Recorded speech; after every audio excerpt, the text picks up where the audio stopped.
भारतीय योग संस्थान तरफ ढेंकानाल आज प्रथम दिवसीय बलराम मंदिर सम्मुख में शताधिक योग निराकरण शिविर में योगाभ्यास करते।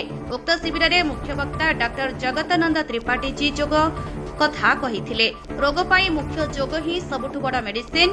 सम्मानित अतिथि श्रीजुक्त संदीप षडंगी जी से कहते मेडिकल साइंस मेडिसिन अपेक्षा योग ही शरीर को बेसी ठीक करिथाए।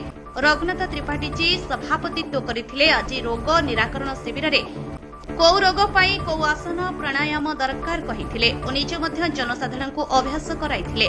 डॉक्टर धर्मानंद पृष्टि जी परिचालना और सूक्ष्म क्रिया करथिले।